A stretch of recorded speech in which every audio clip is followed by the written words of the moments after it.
I'll create a compelling 4-chapter story based on your concept about Ethan's transformation in Tokyo. The narrative will be delivered in English, focusing on realistic character development and authentic cultural elements without any supernatural aspects. Ethan was the quiet fat guy at work. Now he leads with confidence. Chapter 1. The fluorescent lights of Tokyo's Shinagawa district office building hummed overhead, as Ethan Matthews hunched his 6'2" frame over his keyboard, trying to appear smaller than his 287 pounds would allow. 3 years into his overseas assignment at Koji Tech, and still the 32-year-old American IT analyst had mastered the art of invisibility. Not the supernatural kind, just the mundane skill of being forgotten in a room full of people. "Matthews-san, could you join us?" The voice belonged to Tanaka-san, the department head, addressing him without looking up from his tablet.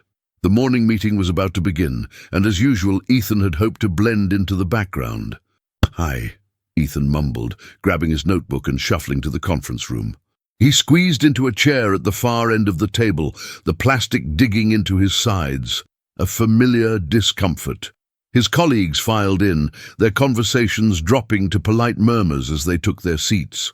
Nakamura from accounting nodded at him, the standard acknowledgement Ethan had come to expect, not friendly, not cold, just there. And then Akari Yamamoto entered, project manager extraordinaire, with her immaculate blazer and the kind of confident posture Ethan had only dreamed of possessing. She bowed slightly to the room before taking her seat, her eyes briefly meeting Ethan's. She smiled, a genuine curve of her lips that made his heart stutter. "Good morning, Matthews-san," she said in her perfect English. "Morning," he replied, the word barely audible. He buried his face in his notebook, cursing his awkwardness.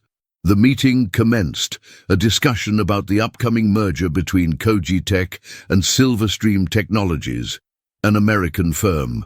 The project timelines were aggressive, the expectations high. Ethan scribbled notes furiously, though he knew his input wouldn't be sought. "There seems to be a disconnect between the requirements from the American team and our implementation plans," Tanaka-san was saying, frustration evident in his usually measured tone. "Their specifications are ambiguous." Ethan's pen paused. He knew exactly what the problem was. The Silverstream API documentation contained subtle inconsistencies that only someone with his specific background would notice. He'd spent the previous night analyzing it, but the thought of speaking up made his palms sweat. "Perhaps we should request clarification through the proper channels," suggested Hirano from legal, earning nods of agreement. Ethan's heart raced. That would take days, maybe weeks. The project deadline would be compromised. His mouth opened, then closed. The weight of all eyes potentially turning to him, judging him, his size, his awkwardness, was paralyzing. "Matthews-san," Akari's voice cut through his panic. "You've worked with Silverstream's systems before, haven't you?" The room fell silent. Ethan felt the weight of a dozen pairs of eyes. He nodded, his throat dry. Yes, I have some thoughts on the documentation," he managed, his voice stronger than he expected. For the next 3 minutes, Ethan explained the technical inconsistencies, his voice gaining stability with each word. When he finished, the silence was deafening. Had he overstepped? Disrupted the harmony? Tanaka-san adjusted his glasses. "That is quite insightful, Matthews-san. Please prepare a detailed analysis for our response to Silverstream." Meeting adjourned, Ethan returned to his desk, heart still pounding. As he slumped into his chair, a message popped up on his screen. "That was brave. We should discuss your findings further. Coffee at 3. Akari Yamamoto." Ethan stared at the message, a mixture of terror and hope blooming in his chest. The afternoon coffee ritual, typically a social affair he avoided, now loomed as both opportunity and threat. Could he do this? Could he actually engage, be visible, risk the discomfort of interaction? As he contemplated his response, Ethan caught his reflection in his darkened monitor screen. Round face, double chin, eyes that always seemed to be apologizing for his existence. For 3 years, he'd been the gaijin who didn't cause waves, who knew his place. The quiet, fat guy in the corner who did his work and went home to an empty apartment where he'd drown his loneliness in convenience store bento boxes and online gaming. But today, for just a moment, he'd been something else. Someone with value to offer. Someone worth listening to. His fingers hovered over the keyboard. Outside his window, Tokyo's skyline glittered in the afternoon sun, a city of opportunity and isolation in equal measure. A city where he'd come to hide, but where perhaps he might finally find himself. Thank you. 3 p.m. works for me. Ethan hit send before courage could abandon him. What he didn't know then was that this simple exchange would be the first step in a journey that would transform not just his body, but his entire sense of self. A journey through the complex labyrinth of Japanese corporate culture, where finding his voice would mean first understanding the power of listening, and where leadership would come not from dominating a room, but from bridging worlds that had seemed impossibly far apart. Chapter 2. The Starbucks near Kogitech's office building was a curious blend of Western familiarity and Japanese efficiency. Ethan arrived 5 minutes early, his usual defense mechanism against the anxiety of keeping others waiting. He ordered an Americano, black, a recent change from his usual caramel-laden concoction, and claimed a corner table where he could observe the entrance. Akari arrived precisely at 3 p.m., her movements graceful as she navigated the afternoon crowd. She spotted him immediately, offering a small wave before ordering her drink. Ethan used those precious moments to steady his breathing, reminding himself that this was work-related, not personal. Still, when she sat across from him, the scent of her subtle perfume made his carefully rehearsed technical points scatter like cherry blossoms in a spring breeze. "Thank you for joining me, Matthew-san," she said, setting down her green tea. "Your insights this morning were invaluable." "Please, call me Ethan," he said, surprising himself with the request. In the 3 years at Kogitech, he'd maintained formal distance with everyone. It was safer that way. She smiled. "Ethan, and you must call me Akari." She took a sip of her tea, studying him over the rim of her cup. "I've noticed your work for some time. You have exceptional technical skills, but you rarely speak in meetings." Heat crept up Ethan's neck. I guess I don't want to disrupt the way." The Japanese concept of harmony had been drilled into him during orientation, a convenient excuse for his self-imposed isolation. "Sometimes way needs disruption to evolve," Akari replied, her English flawless, but her thinking distinctly Japanese. "The merger with Silverstream is creating tension. Our teams don't understand each other. You understand both worlds." Ethan shifted uncomfortably in his seat, the chair creaking slightly under his weight. "I'm not sure I'm the right person to bridge that gap. I'm not exactly leadership material." He gestured vaguely at himself, the self-deprecation evident. Akari's expression remained impassive, but her eyes sharpened. "Leadership isn't about appearance, Ethan-san. It's about having the courage to speak truth when others cannot see it."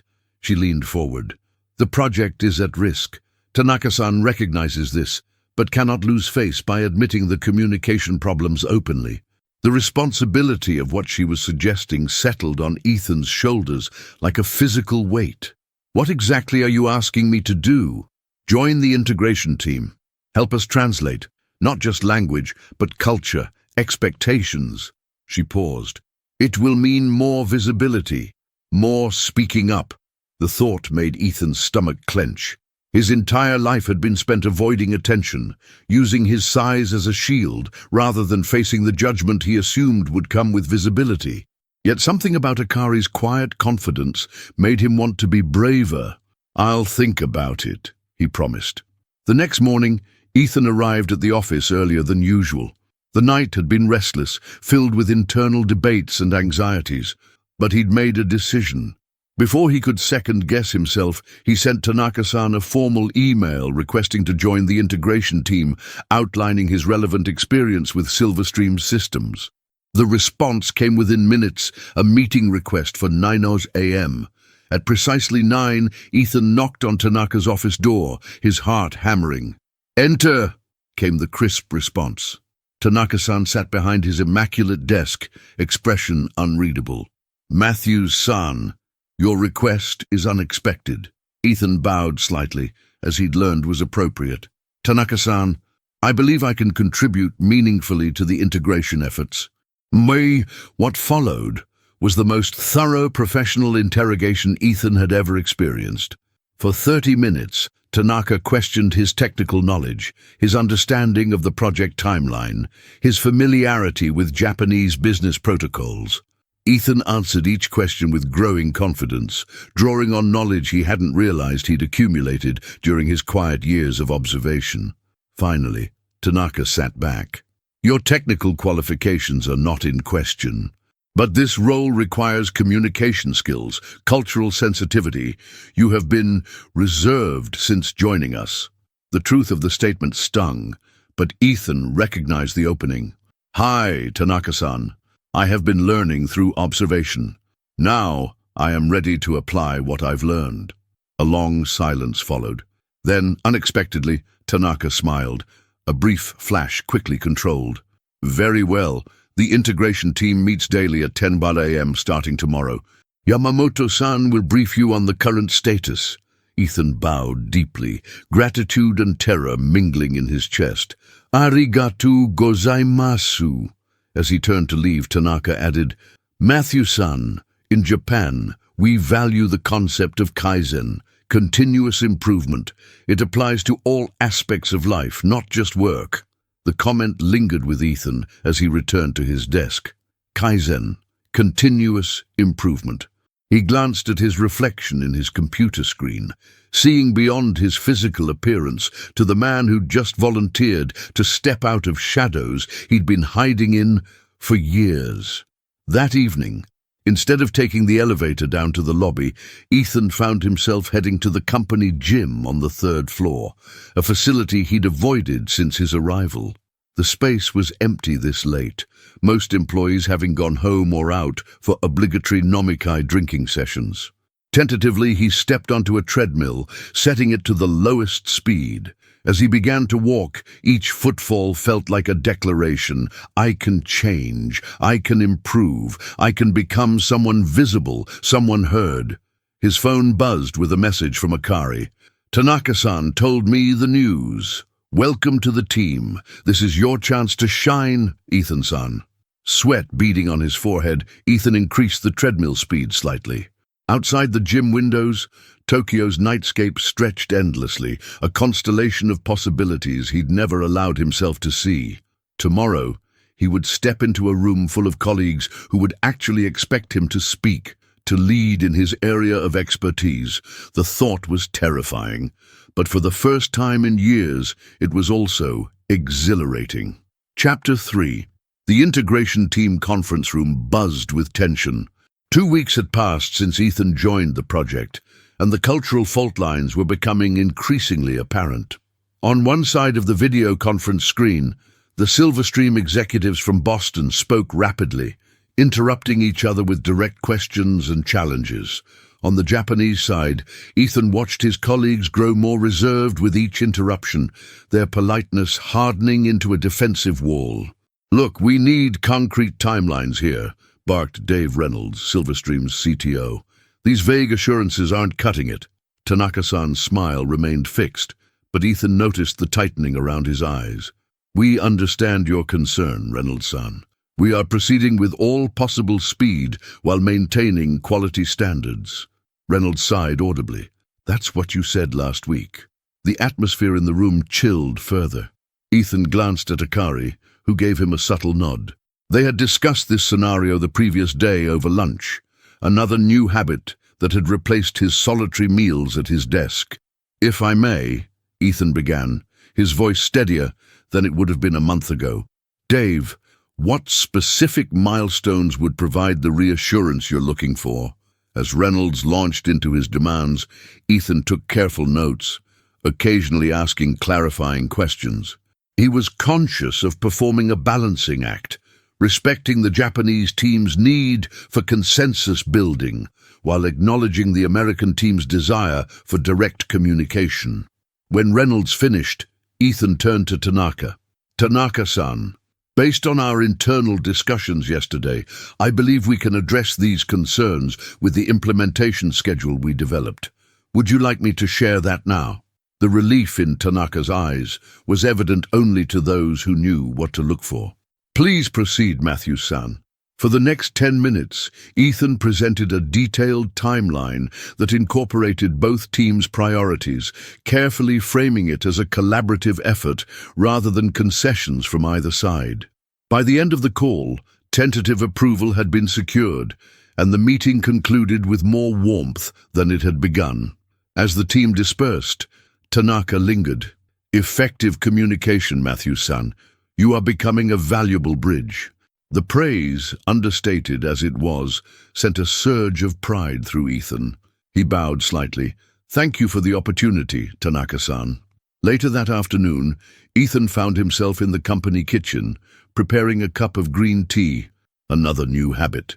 His usual mid-afternoon snack of vending machine pastries had been replaced by this simple ritual, part of the incremental changes he'd been making to his daily routine. "Your Japanese style is improving," Akari commented, entering the kitchen, "both in tea preparation and in meeting management." Ethan smiled, no longer freezing up at her approach. "I had a good teacher." Their working relationship had evolved into something approaching friendship, with Akari guiding him through the nuances of Japanese business culture while he helped her understand the more direct American approach. "The team respects you now," she said, preparing her own tea. "Have you noticed?" Ethan had noticed. The subtle shifts were everywhere. Colleagues stopping by his desk to ask his opinion, being included in after-work gatherings, even Nakamura from accounting acknowledging him with a genuine "Ohayo gozaimasu" each morning, rather than the perfunctory nod of before. "It feels strange," he admitted, "being visible." "Is it uncomfortable?" Ethan considered this as he sipped his tea. "Less than I expected." He glanced down at himself, 15 pounds lighter than when he'd joined the integration team, the result of daily gym sessions and swapping convenience store bentos for home-cooked meals. The physical change was noticeable, but secondary to the transformation he felt internally. "Tomorrow's presentation to the executive board will be challenging," Akari said, changing the subject. "The Americans will be aggressive about the timeline adjustments." The old Ethan would have panicked at the thought of presenting to executives. The new Ethan felt the familiar flutter of anxiety, but didn't let it overwhelm him. "We'll need to prepare carefully. The key is helping both sides save face while moving the project forward." Akari nodded, studying him with an expression he couldn't quite read. "Ethan-san, may I ask you something personal?" He tensed slightly but nodded. "What changed? When you first joined Kogitech, you went to great lengths to be invisible. Now you're willingly stepping into the spotlight." The question deserved honesty. "I was hiding," he said simply. "From judgment, from failure, from myself, I guess. I used my size, my foreignness as excuses. It was easier to be the quiet fat guy in the corner than to risk being seen and found wanting." "And now?" Ethan met her gaze steadily. "Now I'm learning that being seen isn't as terrifying as I thought, that I have something valuable to offer, that leading doesn't mean being perfect or having all the answers. It means helping others navigate complexity." Akari smiled, a genuine warmth that reached her eyes.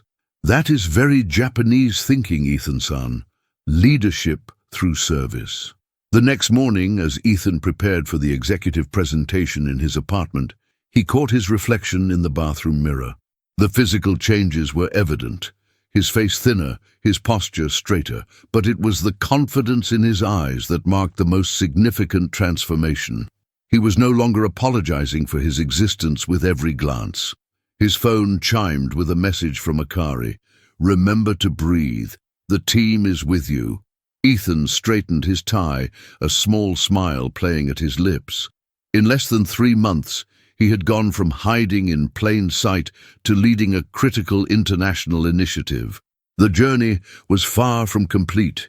His body was still changing, his confidence still growing, his voice still finding its true strength. But for the first time since arriving in Tokyo, he felt like he belonged, not despite his differences, but because of what those differences allowed him to contribute. As he stepped out into the crisp Tokyo morning, Ethan carried himself with a new awareness. He wasn't just the American IT guy anymore. He wasn't just the quiet fat man in the corner. He was becoming something he'd never imagined possible, a leader who connected worlds, who spoke when others couldn't, who found strength in vulnerability rather than fear. And that realization was more transformative than any physical change could ever be. Chapter 4. The Cogitech Silverstream integration project wrapped up on a rainy Tuesday, 3 weeks ahead of schedule. The conference room erupted in applause as Tanaka-san and Reynolds formally signed the final implementation documents via video conference. Across both continents, team members exchanged congratulations. The initial cultural tensions now transformed into mutual respect. Ethan stood quietly to the side, watching with satisfaction. The past 6 months had been the most challenging and rewarding of his professional life. What had begun as a terrifying step outside his comfort zone had evolved into a journey of profound personal and professional transformation. "This calls for a celebration," announced Tanaka-san, uncharacteristically jovial. "Izakaya Tanuki, 7 p.m. Everyone is expected to attend." His gaze lingered meaningfully on Ethan, who had become known for occasionally skipping after-work gatherings to hit the gym. "I wouldn't miss it," Ethan replied with a smile, earning appreciative nods from his colleagues. As the team dispersed to wrap up the day's tasks, Akari approached. "Congratulations, Integration Team Lead," she said, using the unofficial title the team had bestowed on him. "Your leadership made this possible." Ethan shook his head. "It was a team effort. I just helped everyone understand each other." "False modesty doesn't suit you anymore, Ethan-san," she chided gently. "You should be proud of what you've accomplished." Before he could respond, his phone buzzed with an email notification. He glanced down and froze. "What is it?" Akari asked, noting his expression. "Silverstream's CEO is coming to Tokyo next week. They want me to present the integration case study at their Global Leadership Conference." Ethan looked up, stunned. "In Boston." Akari's face lit up. "That's wonderful. A tremendous honor." Ethan nodded, processing the implications. 6 months ago, the thought of presenting to an international audience would have sent him spiraling into panic. Now, alongside the natural nervousness, he felt something else. Readiness. That evening at Izakaya Tanuki, surrounded by his team in the warm, smoky atmosphere of the traditional Japanese pub, Ethan found himself at the center of attention in a way that once would have been his worst nightmare. Now he accepted it with grace, raising his sake cup in toasts, joining in the laughter, and even attempting a few phrases in Japanese that earned good-natured cheers from his colleagues. "Matthews-san," Tanaka approached during a lull in the festivities, his formal demeanor slightly softened by sake. "I must confess something. When Yamamoto-san first suggested adding you to the integration team, I had doubts." Ethan nodded, appreciating the honesty. "I had doubts myself, Tanaka-san. You have exceeded expectations, not just in technical matters, but in understanding the heart of Japanese business culture while helping us adapt to global demands." Tanaka raised his cup. "Cogitech would be honored if you would consider a permanent leadership position, integration director for all our international partnerships." The offer stunned Ethan into momentary silence. A leadership role, permanent. Recognition not just of his technical skills, but of the intangible qualities he'd developed: cultural sensitivity, diplomatic communication, the ability to bridge worlds without compromising either. "I'm honored, Tanaka-san. I would like to accept." The words came naturally, without hesitation. Tanaka nodded, satisfied. "We will discuss details after your return from Boston.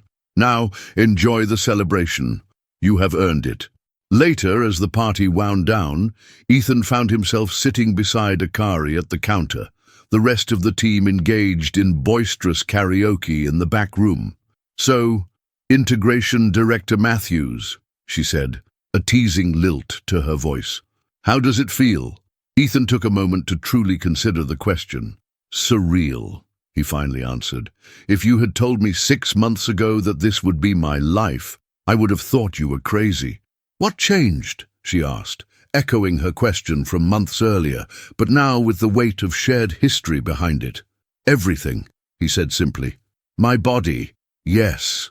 He gestured to his significantly trimmer frame, now 73 pounds lighter through consistent exercise and mindful eating. But more importantly, my perception of myself. I stopped defining myself by my limitations and started recognizing my strengths. Akari nodded. "The physical change is impressive, but it's the change here." She tapped his temple gently. "And here," she pointed to his heart, "that truly matters." "I wouldn't have found the courage without your belief in me," Ethan said quietly. "That's not true," she countered. "The courage was always yours. I merely provided the opportunity for you to recognize it." The next morning, preparing for his daily run along the Maguro River, another new habit that had once seemed impossible, Ethan caught his reflection in the window. At 214 pounds, he was still a big man, but now his size conveyed strength rather than shame. His posture was straight, his gaze direct. The transformation wasn't about becoming a different person. It was about becoming the person he was always meant to be. 1 week later, Ethan stood at the podium in Boston's Grand Conference Center, facing an audience of over 300 global executives. His custom-tailored suit fit perfectly, a gift from the Kogitech team. On his lapel, he wore a small pin featuring both companies' logos intertwined, symbolic of the bridge he had helped build. 3 years ago, I moved to Tokyo as an escape," he began, his voice steady and clear. "I was hiding from expectations, from judgment, from myself. I used my size, my introversion, my foreignness as shields, rather than as unique perspectives I could contribute." The audience listened intently, sensing this wasn't a typical corporate presentation. "What I discovered through the Kogitech Silverstream integration project was that true leadership isn't about being the loudest voice in the room or having all the answers. It's about creating spaces where different perspectives can be heard and valued. It's about recognizing that cultural differences aren't obstacles to be overcome, but resources to be leveraged." As Ethan continued his presentation, illustrating how the project had succeeded through cultural understanding and adaptive communication, he felt a profound sense of coming full circle. The journey that had begun in fear and self-doubt had led him to this moment of confidence and purpose. Later that evening, at the conference reception, Ethan's phone buzzed with a message from Akari. "How did it go? The team is eagerly awaiting news." Ethan smiled, typing his response. "It went well. Silverstream has proposed a joint leadership training program between our companies. They want me to help develop it." Her reply came quickly. "Of course they do. You are the bridge builder, Ethan-san. We are proud of you. Safe travels home." Home. The word resonated differently now. Tokyo, with its crowded trains and neon skyline, its formal business culture and profound respect for harmony, it had become home in a way he'd never anticipated. And within that home, he had finally found himself. As Ethan looked out the hotel window at the Boston skyline, so familiar yet now somehow foreign, he reflected on the distance he had traveled, not just between continents, but within himself. The quiet fat guy at work had not disappeared. He had evolved. The introversion that once paralyzed him now gave him the ability to listen deeply to others. The cultural outsider status that once isolated him now positioned him perfectly to build bridges. He wasn't a different person. He was more fully himself than he had ever been. And in that authenticity, he had found not just professional success, but a profound sense of belonging to his team, to his adopted city, and most importantly, to himself. Tomorrow, he would return to Tokyo, to his team, to the leadership role he had earned through courage and persistence. The journey of transformation would continue, as all journeys do, but now he walked the path with confidence, knowing that leadership wasn't about changing who you are, but about embracing all that you can be.